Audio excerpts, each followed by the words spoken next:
Bonjour à tous et bienvenue dans le nouveau webinaire de la section de psychiatrie légale de l'AFPBN.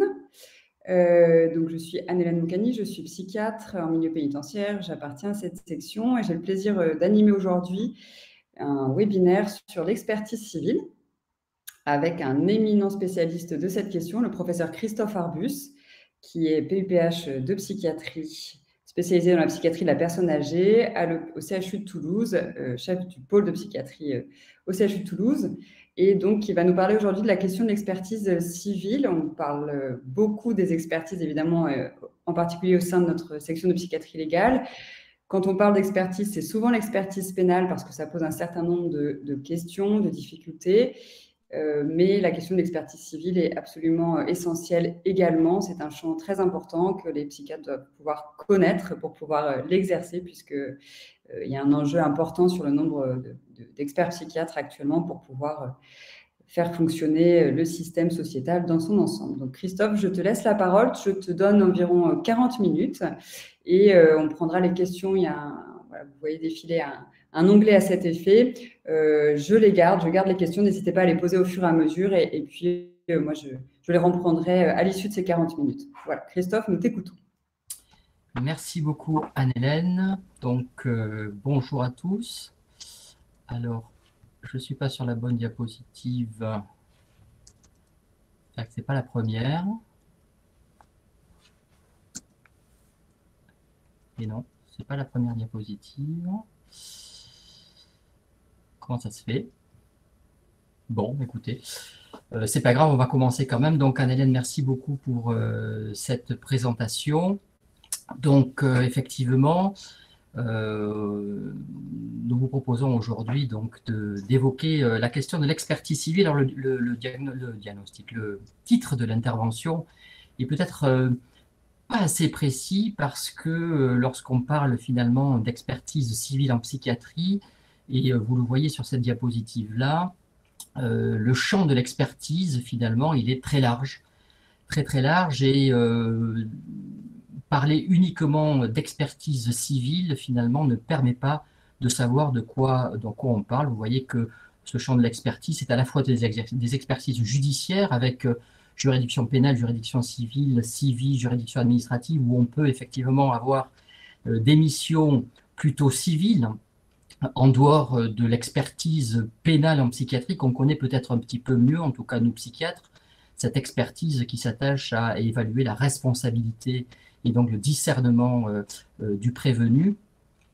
Concernant le champ de l'expertise civile, il va y avoir bien d'autres missions qui vont être envisagées, notamment en expertise judiciaire. Il y a aussi des expertises privées, qui sont des expertises amiables finalement, qui sont diligentées par les assurances avec, dans ce cadre-là, des expertises qui peuvent être simples ou alors des expertises qui peuvent être menées en cas de litige.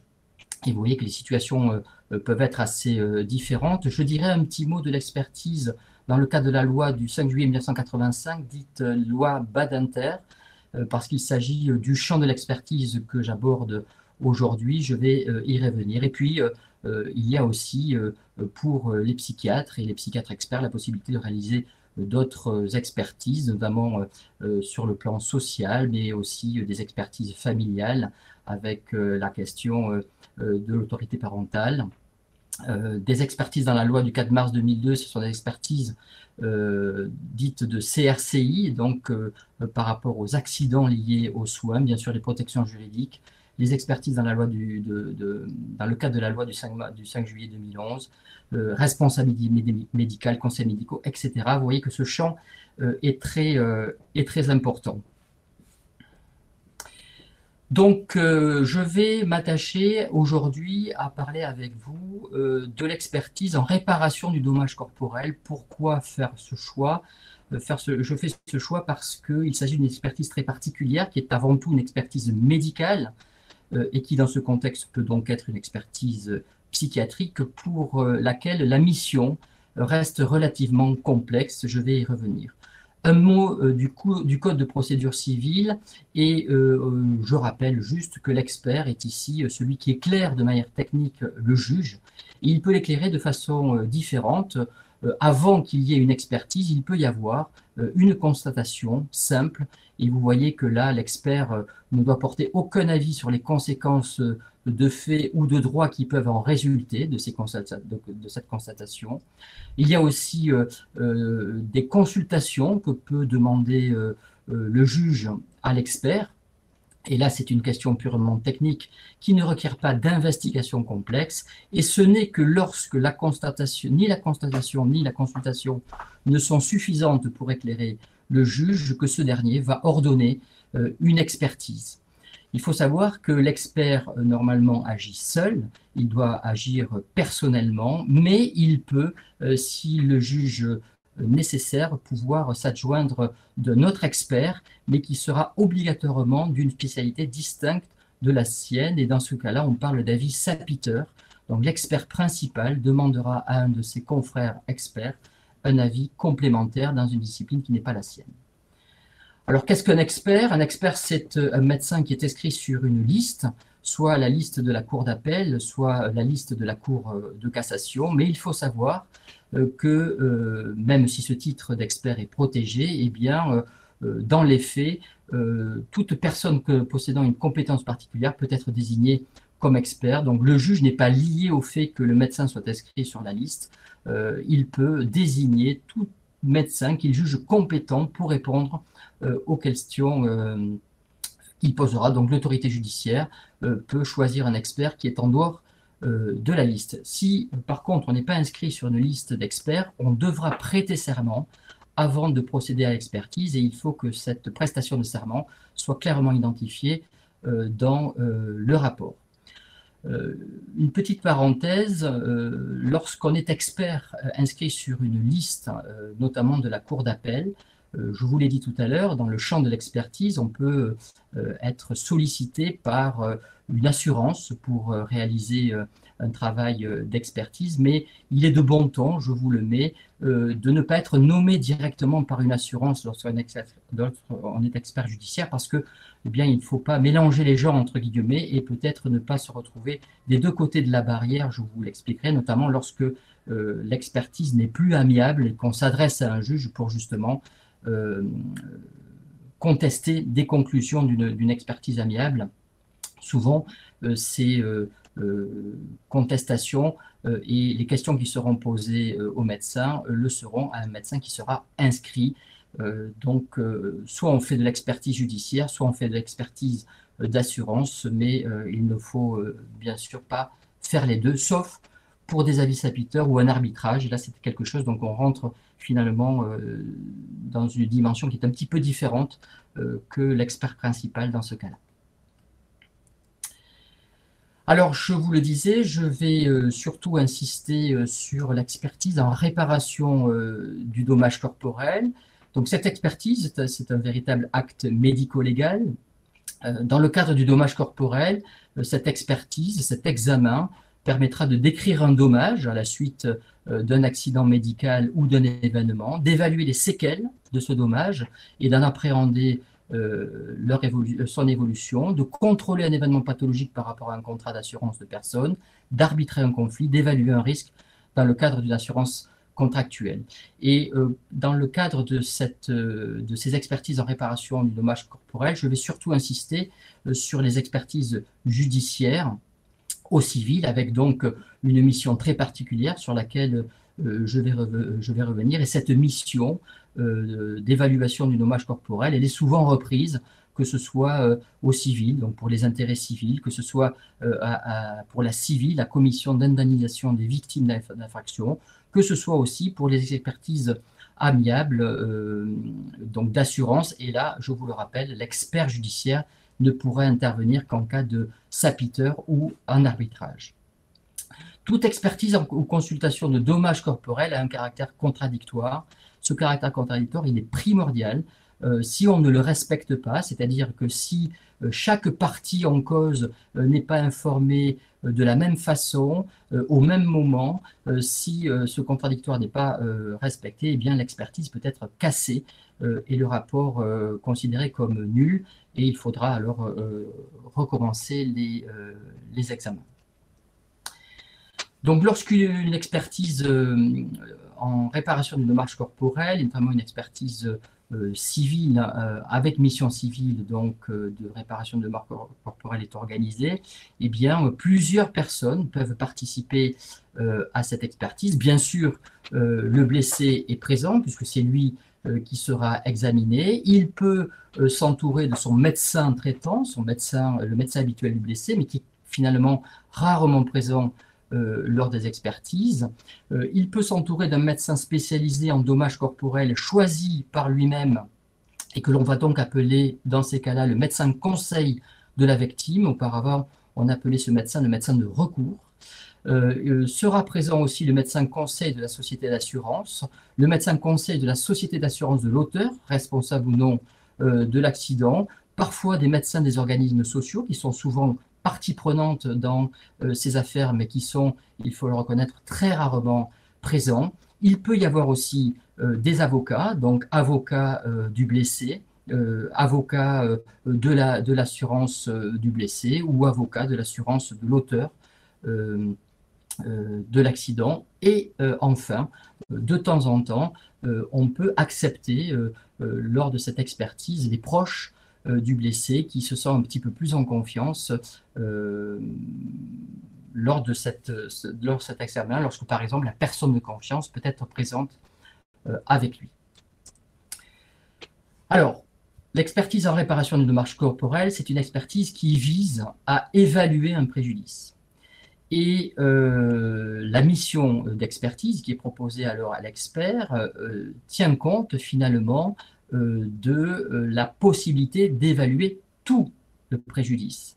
Et depuis 2006, ces postes de préjudice sont repris dans une nomenclature spécifique qu'on appelle la nomenclature d'Antillac. Alors, ce travail qui a été mené finalement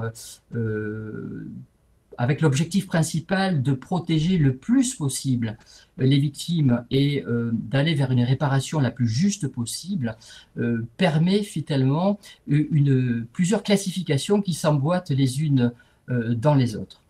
En premier lieu, cette nomenclature d'Antillac permet de distinguer les victimes directement touchées par le dommage et celles qui le sont au travers de la victime directe. Et on va parler ainsi de victimes indirectes. Donc, lorsqu'on est victime indirecte d'un dommage, par exemple lorsque on est l'époux d'une patiente qui a été gravement atteinte lors d'un accident de la route, eh bien on peut effectivement faire valoir l'existence de dommages indirects qui peuvent toucher notre vie. Ensuite, il y a une distinction entre la nature des préjudices, à savoir des préjudices qui vont être patrimoniaux et des préjudices qui vont être considérés comme extra-patrimoniaux. Et la diapositive suivante permettra d'aller plus avant sur cette question-là.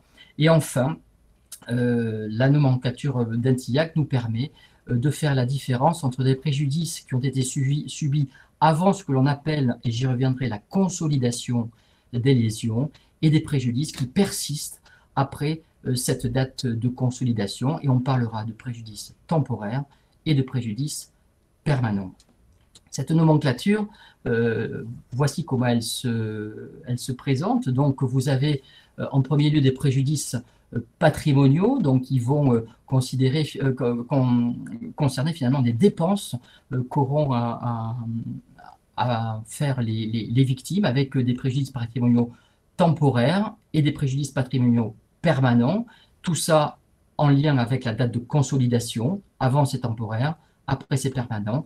Pareil pour des préjudices extra-patrimoniaux qui seront temporaires avec le déficit fonctionnel permanent, les souffrances endurées, un préjudice esthétique temporaire et des préjudices extra-patrimoniaux qu'on pourra considérer comme permanents parce qu'ils persistent après la date de consolidation avec le déficit fonctionnel permanent, le préjudice d'agrément, le préjudice esthétique, etc., etc. Cette nomenclature d'Antillac, elle va se retrouver finalement dans la mission que donnera le juge au médecin, cette mission d'évaluation, et vous comprenez ainsi qu'une mission d'évaluation du dommage corporel, donc une mission d'expertise civile finalement, concernant la réparation de dommages corporels est une mission qui est très longue. Et souvent, pour finalement aborder tous ces points de préjudice qu'évoque la nomenclature, eh bien, ce sont souvent des missions à plus de 20 questions qui sont proposées aux médecins experts. Alors, une fois que le médecin a été commis par un juge et qu'il a reçu une ordonnance avec la mission qui lui est proposée, eh bien, il va réaliser cette expertise. Et le premier temps de la réalisation de cette expertise, c'est la convocation des parties. Et ce temps-là n'est absolument pas un temps anodin. Il faut que des règles très précises soient respectées, au premier rang desquelles la règle du contradictoire.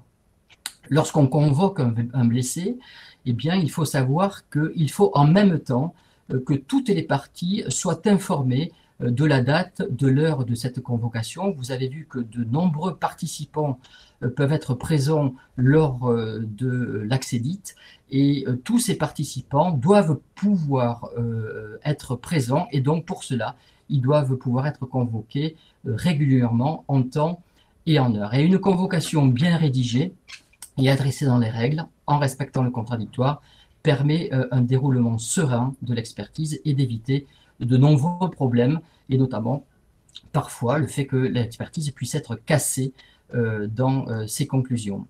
Donc en pratique, la personne examinée doit être convoquée en recommandé avec accusé de réception et les conseils, les conseils des deux parties doivent recevoir une copie de cette convocation en lettres simples afin de respecter le contradictoire. Habituellement, on ne convoque jamais dans un délai plus court de 4 semaines pour laisser aux protagonistes le temps de s'organiser. Deuxième temps de l'expertise, c'est la question des documents médicaux, des pièces médicales. C'est un élément capital de l'expertise. Sans ces documents médicaux qui vont constituer finalement des preuves, notamment de l'incident, mais ensuite de la prise en charge qui a été proposée aux blessés, et donc qui va permettre de donner un avis sur l'évolution des lésions, il ne peut y avoir d'expertise et très souvent on va demander ces documents avant que ces documents soient communiqués à l'expert avant la réalisation de l'expertise. Alors, il y a cette question de l'accès au dossier directement par l'expert, qui est une question qui se pose très régulièrement, même lors des expertises pénales, et bien sûr, cela pose de nombreux problèmes. Donc, lors d'une expertise pénale, je fais un peu une parenthèse, le dossier médical peut être saisi par le juge et donc délivré au médecin expert. Et il n'y a que dans ce contexte-là que le médecin peut avoir accès au dossier médical. Il y a certaines expertises civiles, et notamment celles qui sont diligentées par la commission régionale de conciliation, qui sont des expertises qui sont demandées en matière de responsabilité médicale. Là, il est clairement indiqué dans le code de santé publique que le médecin expert peut avoir accès directement à la communication des pièces du dossier sans que le secret professionnel puisse lui être opposé. C'est écrit noir sur blanc dans la loi. Pour les autres expertises civiles ou administratives, pratiquement toujours, dans la mission qui est confiée à l'expert, eh bien, il est mentionné que l'expert doit se faire remettre tout document utile par les parties elles-mêmes ou tout tiers détenteur. Et ce qui se passe habituellement, c'est que c'est le blessé qui, depuis 2002, a un droit d'accès à son dossier médical, doit communiquer à l'expert, mais aussi aux parties, donc de façon contradictoire, l'ensemble de son dossier médical par l'intermédiaire de son conseil. Donc cette communication des pièces médicales est encore une fois un élément capital de l'expertise. Quelles sont ces pièces médicales qui sont importantes? En premier lieu, le certificat initial descriptif des lésions qui authentifie effectivement l'événement ou l'incident médical, les arrêts de travail qui peuvent en découler, les courriers médicaux qui seront produits tout au long de la prise en charge du blessé en lien avec les faits en cause, les comptes rendus d'hospitalisation, les documents d'examen complémentaires avec notamment les imageries et les examens biologiques. Parfois, un certificat de consolidation qui peut aider l'expert à fixer cette date très importante sur laquelle je vais revenir. Et dans la mesure où l'expert en a connaissance, il doit étudier et commenter tous les documents qui sont mis à sa disposition. Et donc, dans le travail de rédaction du rapport, il y a un travail d'analyse de l'ensemble des documents. Et parfois, il peut y avoir des dossiers très épais qui nécessitent un gros travail d'analyse de faits. Le déroulement de l'expertise, alors il était important de marquer un petit peu pas à pas ce déroulement avec vous. Il faut savoir en préambule que pour le blessé, cette expertise est parfois un événement qui est relativement stressant. Vous l'avez vu, il y a beaucoup de monde, il y a parfois des discussions qui s'engagent, il y a la partie adverse qui est présente et avec toujours une remise en question, peut-être parfois maladroite, de ce que peut dire le blessé. Et souvent, c'est un moment pour lui qui est très difficile à passer. Et personnellement, je pense que l'expert, qui est donc au-dessus des parties, doit veiller à ce que pour le blessé, ce moment soit le plus paisible et le plus apaisé possible. Et il a donc une mission d'explication qui me semble être très très importante. Il doit expliquer le contexte juridique, le cadre juridique dans lequel se déroule l'expertise. Il doit expliquer la mission, même si cette mission est parfois très longue, parce que vous l'avez vu, il y a des terminologies qui sont difficilement compréhensibles par le néophyte. Il doit, avec toutes les parties et le blessé, répertorier les documents et vérifier que le contradictoire a été bien respecté, c'est-à-dire que lorsqu'une partie a des documents, il faut vérifier que l'autre partie en dispose aussi. Il y a une question qui se pose souvent en psychiatrie, c'est que l'examen clinique commence finalement dès l'interrogatoire sur la biographie, avec eh bien, parfois des troubles qui peuvent impacter la biographie du blessé, ou alors une biographie qui peut impacter l'évolution de lésions subies au cours d'un incident, pardon. Et donc, parfois, il est difficile de faire comprendre, et notamment aux non-médecins qui participent à l'expertise, que cet examen clinique commence finalement dès qu'on commence à interroger le patient sur sa biographie. La question qui se pose, c'est de savoir si les avocats doivent rester présents lors de cet examen médical, psychiatrique, et qui commence très tôt. Donc il y a des débats, parfois des querelles. Pour éviter ces débats et ces querelles, il suffit de poser la question au blessé, de savoir s'il est d'accord pour que les conseils, notamment les siens, mais aussi de la partie adverse, puissent être présents. Et c'est lui qui nous donne son avis. S'il nous dit oui et que tout le monde est présent et que au cours de l'examen, on s'aperçoit que la présence des avocats va gêner l'examen parce qu'il y a, à un moment donné, parce qu'il y a beaucoup de monde, un peu de réticence de la part du blessé pour répondre aux questions. Dans ce cas-là, on peut tout à fait demander à ce que les avocats puissent sortir de la salle d'examen. Le temps d'interrogatoire sur les antécédents est très important, je vais y revenir. Il faut interroger bien sûr le blessé sur les faits avec une description précise de l'événement, notamment en psychiatrie, pour essayer d'évaluer si cet événement a été à un moment donné psychotraumatique pour le patient. C'est très très souvent le cas, mais pas toujours. On interroge le blessé sur l'évolution à l'appui des documents médicaux qui seront donc produits à la suite de l'événement. Et ensuite, on examine le patient proprement dit. Et donc, on va procéder à l'examen psychiatrique, à la recherche de symptômes pouvant nous permettre de poser des diagnostics.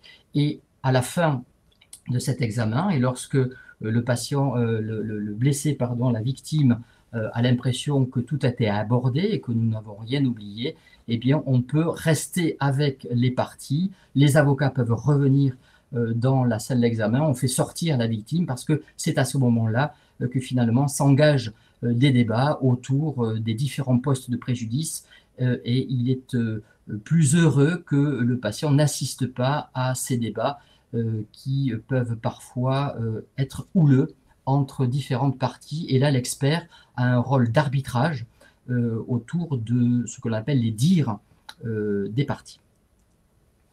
Un point capital, c'est l'état antérieur du patient et le médecin expert doit être très attentif à l'existence de cet état antérieur parce qu'il va avoir un impact sur l'évolution des lésions et il permet surtout, on y reviendra, de discuter de l'imputabilité directe ou indirecte de l'événement sur la santé du patient. Et donc,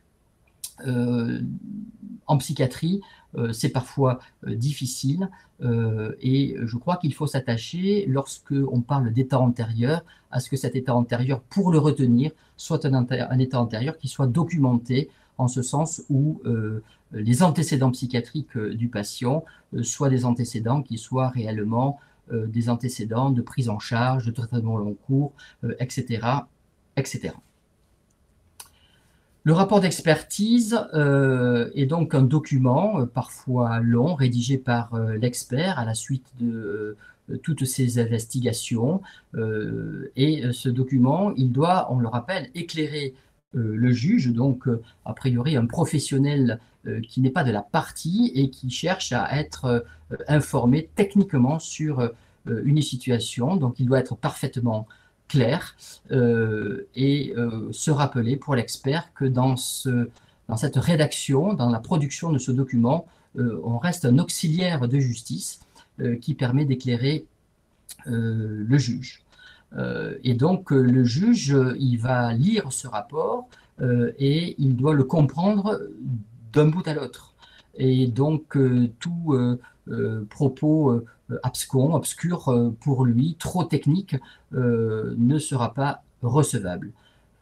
Très souvent, le rapport, il a le plan suivant, et avec un préambule. Le préambule, c'est finalement l'exposé du cadre juridique, l'exposé de la mission, l'exposé des membres présents à l'expertise, et donc on décrit vraiment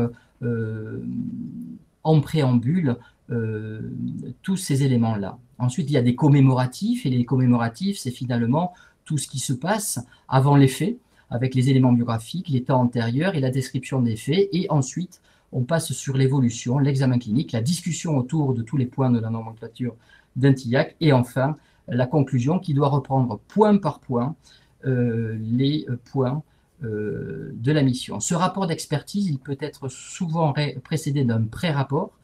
Il y a une discussion, je vous l'ai dit, en fin d'expertise avec toutes les parties, mais souvent, dans l'ordonnance de commission d'experts, eh bien, il est mentionné que l'expert doit rédiger un pré-rapport qu'il doit envoyer à toutes les parties pour que celles-ci, dans un délai souvent de 1 mois, puissent poser des questions à l'expert ou remettre en question une de ces évaluations.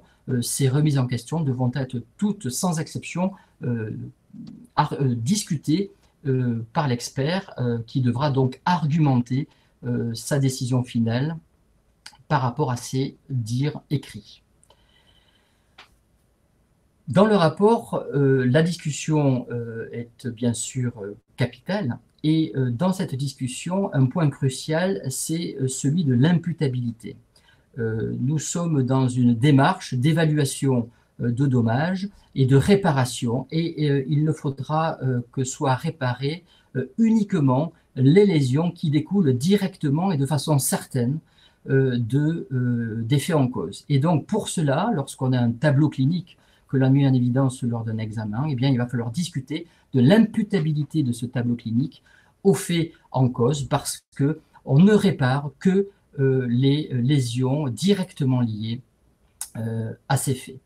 Donc on a une imputabilité sur la forme et ça, les documents médicaux qui nous ont été fournis sont très importants. Donc vérification des certificats, des courriers médicaux, des examens complémentaires qui sont bien en conformité avec les commémoratifs de l'accident. Il faut qu'il y ait un lien entre les soins dont va bénéficier le blessé après les faits et ce qui lui est arrivé au moment de l'événement médical. Et puis après, il y a une imputabilité sur le fond. L'expert doit se questionner sur la réalité et l'imputabilité des lésions à l'accident ou à l'événement médical, et ce malgré les documents. Effectivement, il faut dans ces réflexions sur l'imputabilité sur le fond, se départir parfois des documents qui ne peuvent finalement rien avoir à voir avec les faits en cause pour pouvoir réfléchir sur l'imputabilité au fond. Et pour cette réflexion autour de l'imputabilité, eh bien, on reconnaît certains critères qui nous aident à faire le lien, critères de réalité et d'intensité d'un traumatisme, donc d'où l'importance de bien faire décrire au blessé l'événement. Y a-t-il eu psychotraumatisme ou pas, si après il allègue souffrir d'un trouble de stress post-traumatique, par exemple. Intégrité préalable de la région traumatisée, ça concerne l'état antérieur.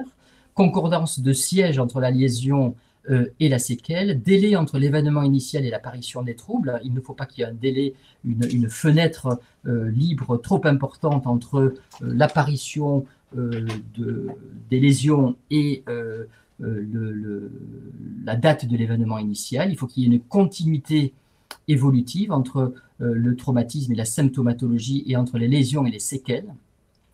Certitude du diagnostic par rapport à l'examen clinique proprement dit du patient et savoir si ce diagnostic peut constituer effectivement une séquelle d'un événement traumatique et donc discuter sur le mécanisme étiologique de ces séquelles. Donc cette démarche-là, réflexive, on le voit, au-delà du diagnostic, qui finalement est un acte médical que l'on connaît tous, eh bien, revient à un acte tout à fait particulier dans l'expertise qui rejoint donc l'expérience médico-légale de l'expert. Lien entre imputabilité et état antérieur.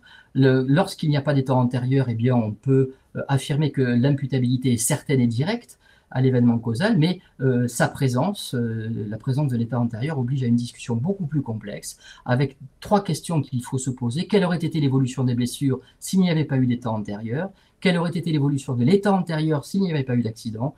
Et quelle a été l'évolution du complexe état antérieur-accident? Parce que les deux vont bien sûr interagir. Donc, vous l'aurez compris, lorsqu'il y a, par exemple, aucun état antérieur sur le plan psychiatrique, eh bien, le raisonnement est un petit peu plus simple, mais lorsqu'il y a un état antérieur, eh bien, il va falloir que l'on fasse comprendre comment on intègre l'état antérieur à l'évolution de la lésion après l'accident.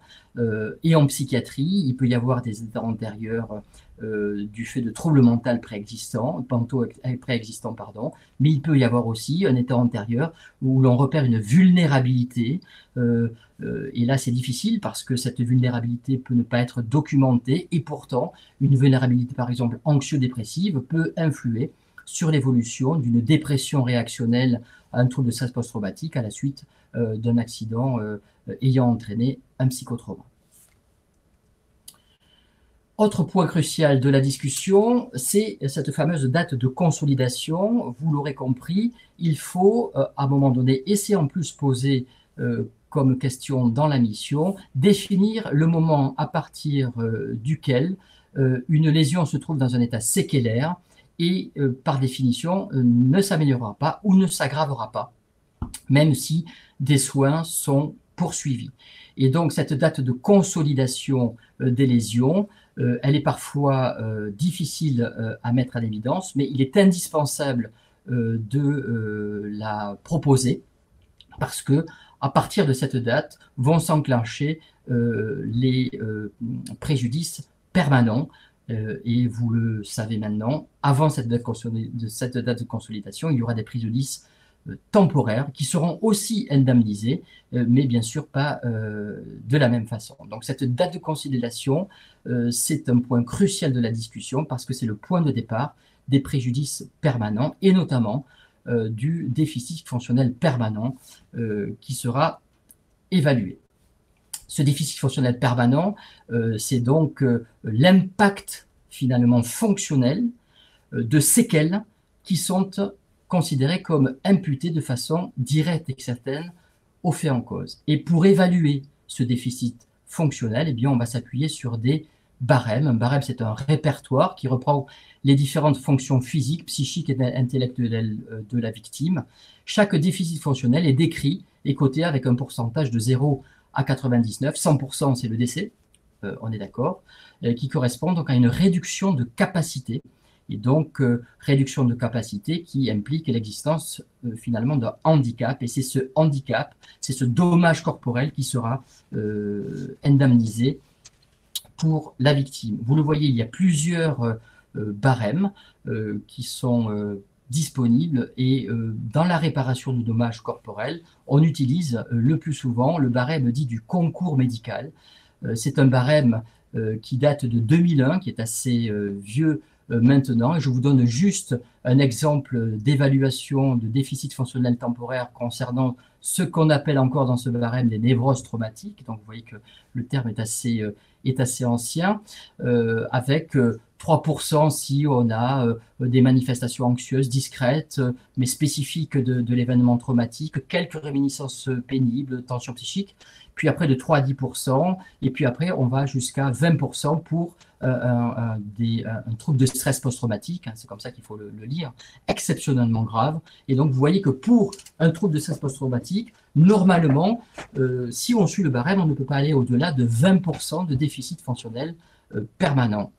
Il faut se rappeler que ces barèmes ne sont qu'indicatifs et que l'expert peut tout à fait, s'il le juge indiqué, aller au-delà des propositions qui sont faites par le barème et proposer, par exemple, pour un trouble de stress post-traumatique particulièrement sévère, qui se complique de troubles addictifs, qui se complique de dépression, aller au-delà de 20% de DFT.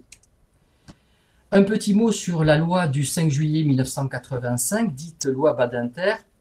On est toujours dans cette question de la réparation du dommage corporel et la loi Badinter a été finalement proposée pour tout accident de la circulation. On considère que l'accident de circulation est un accident très fréquent qui entraîne pour certains d'entre eux des séquelles très très importantes et qu'il faut protéger le mieux possible les victimes de ces accidents. Et il y a une loi dédiée à tout accident de la circulation survenu sur le territoire français dès l'instant où se trouve impliqué dans cet accident un véhicule terrestre à moteur. Vélo, piéton, elle ne s'ouvre pas, cette loi Badinter. Il faut qu'il y ait obligatoirement un véhicule terrestre à moteur. Donc la loi Badinter intervient dans la fixation du droit à indemnisation des victimes selon la catégorie d'usagers au moment de l'accident, victime conductrice, victime non conductrice. Elle fixe le cadre d'une procédure très précise en indemnisation, en imposant aux compagnies d'assurance des délais pour la mise en place d'expertise médicale. Très souvent, cette loi du 5 juillet 85 permet à ce que le blessé soit très rapidement contacté par son assurance pour l'évaluation au plus près du traumatisme et dans le cadre d'un suivi de ces lésions à la suite de cet accident. La victime conductrice, c'est-à-dire celle qui se trouvait au volant au moment de l'accident, a le droit à l'indemnisation, elle aussi, intégrale de ses préjudices, sous réserve que ne soit démontrée à son encontre l'existence d'une faute de conduite, bien sûr, qui va bien sûr réduire l'indemnisation. Par contre, les victimes donc, non conductrices sont particulièrement protégées, c'est-à-dire les passagers transportés à bord d'un véhicule, les piétons, les cyclistes. Donc cette loi Badinter est venue finalement améliorer l'indemnisation de victimes d'un accident de la voie publique lorsqu'un véhicule terrestre à moteur est impliqué. Et je finirai cette présentation par un détour vers le code de déontologie, parce que dans le code de déontologie est abordé l'exercice de la médecine d'expertise avec 4 articles majeurs. L'article 105 qui nous dit que nul ne peut être à la fois médecin expert et médecin traitant d'un même malade. Donc lorsque on est sollicité pour une expertise pour son patient, on doit se récuser.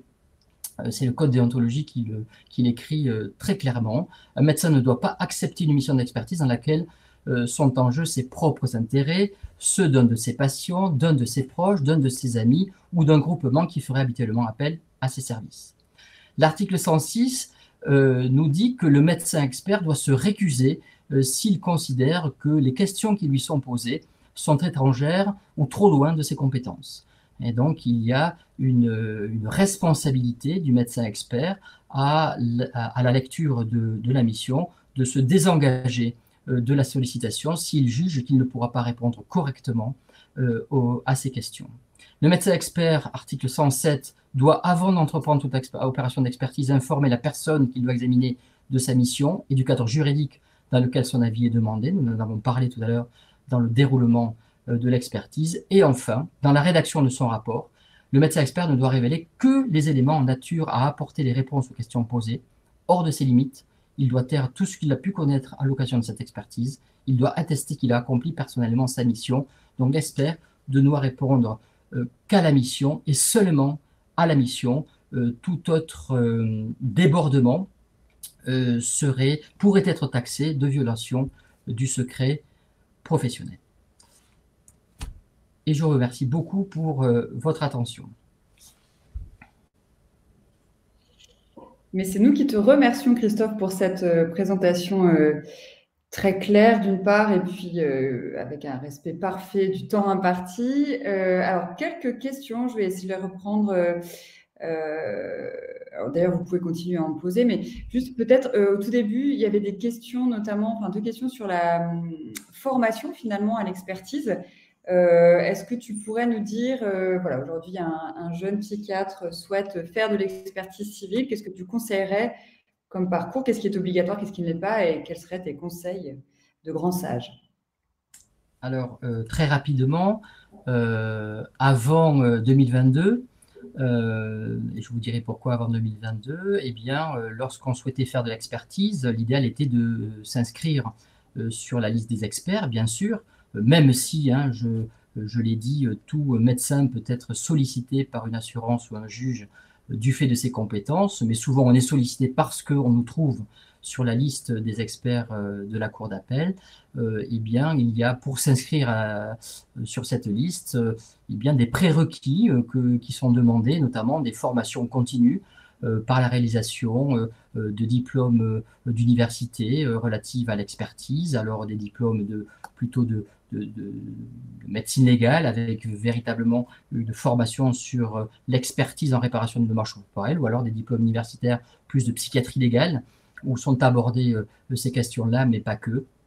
Et depuis 2022, on a vu la création, donc là, novembre 2022, hein, il y a quelques semaines, les nouveaux étudiants qui s'inscrivent en diplôme d'études spécialisées en psychiatrie auront la possibilité de réaliser une option tardive de psychiatrie légale, et c'est au cours de cette option tardive qu'ils seront bien sûr formés à l'expertise avec notamment pendant 1 an des terrains de stage qui seront agréés pour la validation de cette option tardive, et donc la formation à la pratique de l'expertise.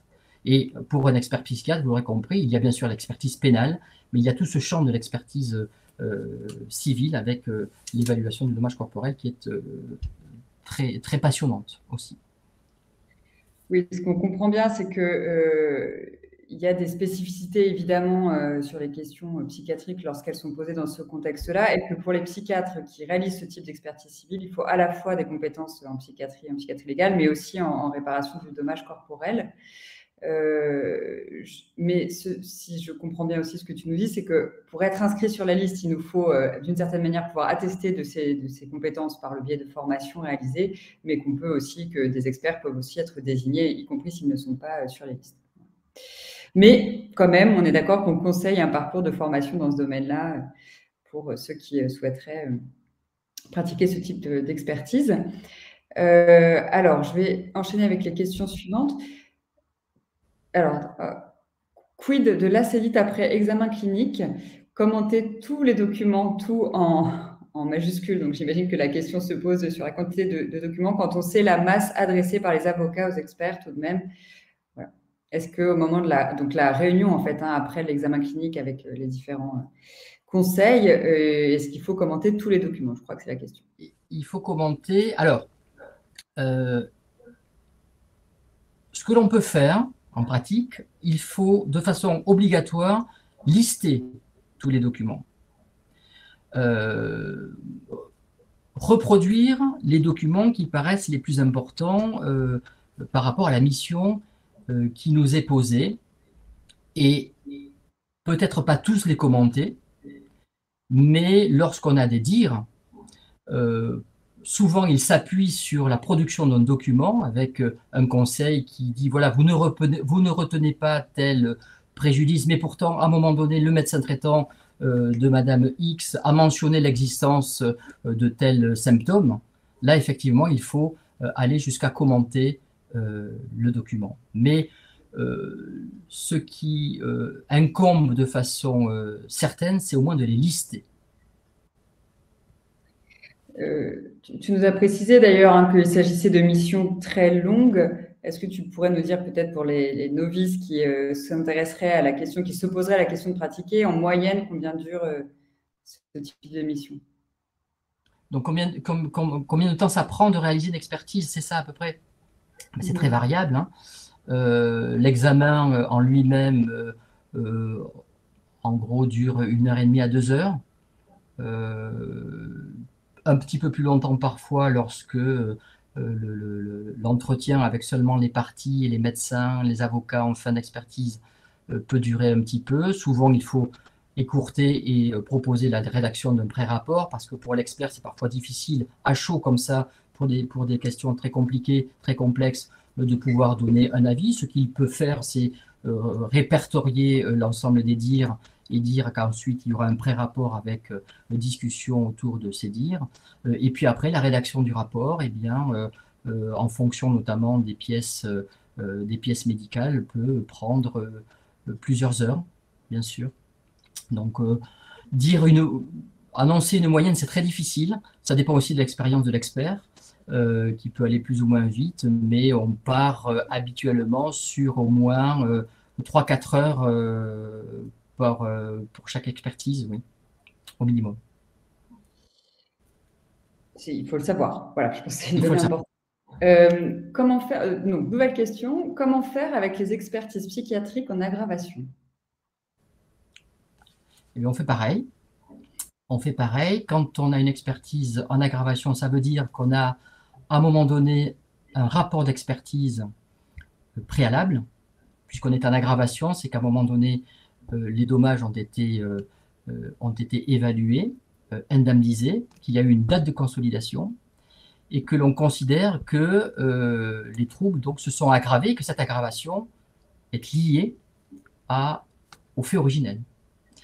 Donc on a cette expertise qui vient à un moment donné décrire un état momentané de la victime, et la démarche va être la même, c'est-à-dire qu'à partir de cette date de consolidation qui a été une première fois fixée, eh bien on va, en fonction des documents de l'examen clinique, c'est la même démarche,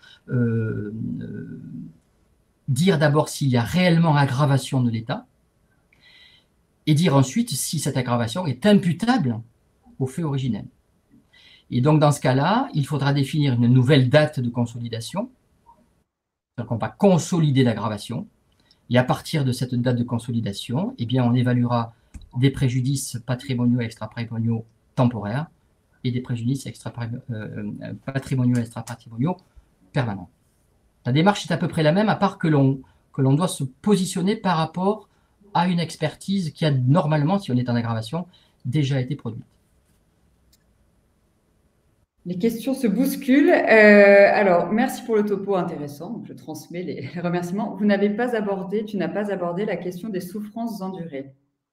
Non, je n'ai pas abordé la question des souffrances endurées, qui est un préjudice extra-patrimonial temporaire. Donc, on évalue des souffrances endurées qui surviennent avant la consolidation.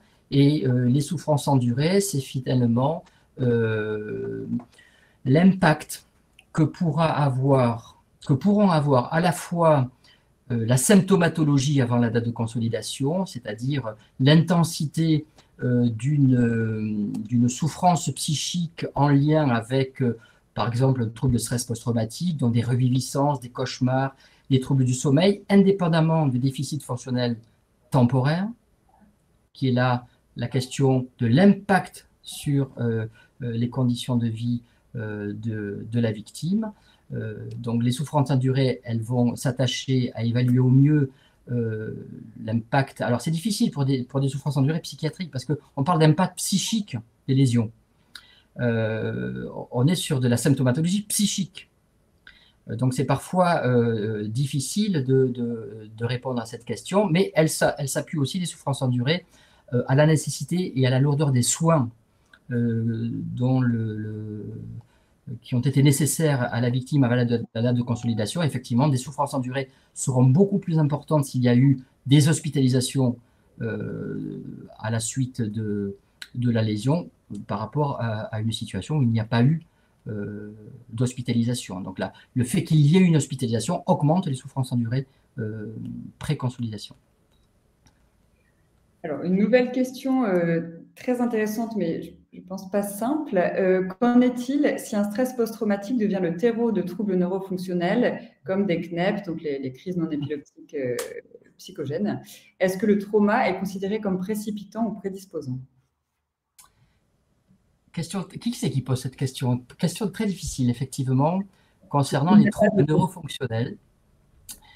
Déjà, leur diagnostic est compliqué, leur diagnostic est complexe, parce que, bien sûr, vous avez une partie qui va vous dire ce n'est pas un trouble neurologique fonctionnel, c'est de la simulation. Ça, c'est immanquable à chaque fois. C'est un trouble factice, qui n'est pas tout à fait la même chose que la simulation. Et si on arrive à diagnostiquer effectivement un trouble neurologique fonctionnel, la question de l'imputabilité directe notamment est complexe parce que la question est de savoir si tout patient peut finalement développer un trouble neurologique fonctionnel sans qu'il y ait auparavant non pas le trouble de stress post-traumatique qui est lui imputable à l'accident, mais peut-être une vulnérabilité préexistante à développer un trouble neurologique fonctionnel. Et ça, c'est quasiment impossible à prouver. Mais c'est toujours sur ces questions-là que s'engagent les débats. Et donc, s'il existe une vulnérabilité préexistante, et bien dans ce cas-là, le trouble neurologique fonctionnel ne peut pas être imputé de façon totale, mais peut-être partielle à l'accident. Et dans ce cas-là, on pourra considérer que l'accident a été précipitant. Mais ce sont des questions qui sont toujours très, très, très complexes. Alors, merci beaucoup. Deux questions sur les barèmes. Le déficit fonctionnel permanent intègre l'altération des conditions d'existence et de la qualité de vie. Cet aspect se superpose-t-il au DFP estimé à partir des barèmes? Première question. Et deuxième question très pragmatique de notre cher ami Nidal. Où trouver, et c'est une question extrêmement importante, où trouver les barèmes approuvés en expertise civile? Donc, première question, pour moi, oui, ça se superpose, effectivement. Il faut, lorsqu'on évalue le déficit fonctionnel permanent, eh bien, évaluer un taux global, hein, à la fois sur le handicap et puis sur les conditions de vie. Donc, moi, je fais comme ça. Et pour Nidal, la réponse, c'est sur la toile. Donc, on trouve les barèmes sur Internet sans problème. Et sinon, je peux te les faire passer, Nidal, bien sûr.